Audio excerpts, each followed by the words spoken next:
In the grand city of Cygnus, Master Valerius was the most respected man.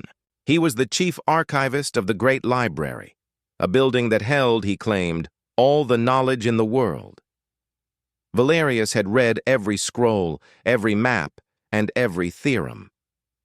His mind was a fortress of facts, and citizens came from all over to ask him questions. "Master Valerius, what is the cure for desert fever?" a woman would ask. Valerius would reply without blinking, "Boil the root of the salvory plant for 3 hours, as prescribed in the Codex of Herbs, Volume 4. "Master Valerius, what was the name of the second king's horse?" a student would ask. "He had 3, Valerius would recite. Boreas, Zephyrus, and Notus, as detailed in the Royal Annals, page 219. Valerius felt a calm, deep satisfaction. He believed knowledge was a finite ocean, and he was the only one who had successfully mapped it all. He knew everything. His knowledge was his shield and his identity. One day, a young girl named Elia came to the library. She wasn't a scholar. She was a simple weaver's daughter, known for her curious nature. She approached the great desk where Valerius sat. "Master Valerius?" she asked, her voice clear. "I have a question." Valerius sighed. "Ask, child. Is it about the phases of the moon? The history of weaving?" "No," Elia said. "It's about the song my grandmother sings. Why does the same song make me feel happy some days and sad on other days?" Valerius paused. He frowned. He began to mentally search his vast archives. "Music," he muttered. "Refer to The Principles of Harmonic Resonance by—" He stopped. "That book was about how music was made, not how it was felt."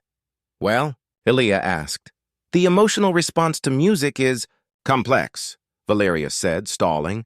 "It is a matter of neurological stimuli." "But why the same stimuli?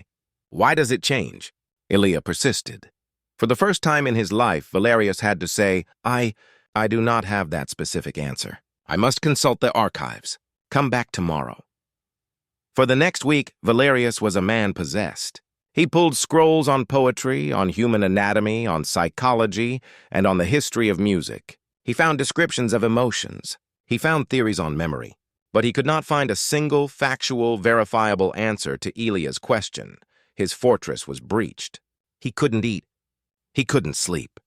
The city's all-knowing archivist knew nothing. He finally found Elia in the market, watching the sunset. "I cannot find the answer," he confessed, his voice heavy with defeat. "It is not in any of the books." Elia looked at him and smiled. "That's all right, master. I didn't think it would be." "What do you mean?" Valerius asked, frustrated. "My grandmother told me," Elia said softly. "The song doesn't change, master, we do.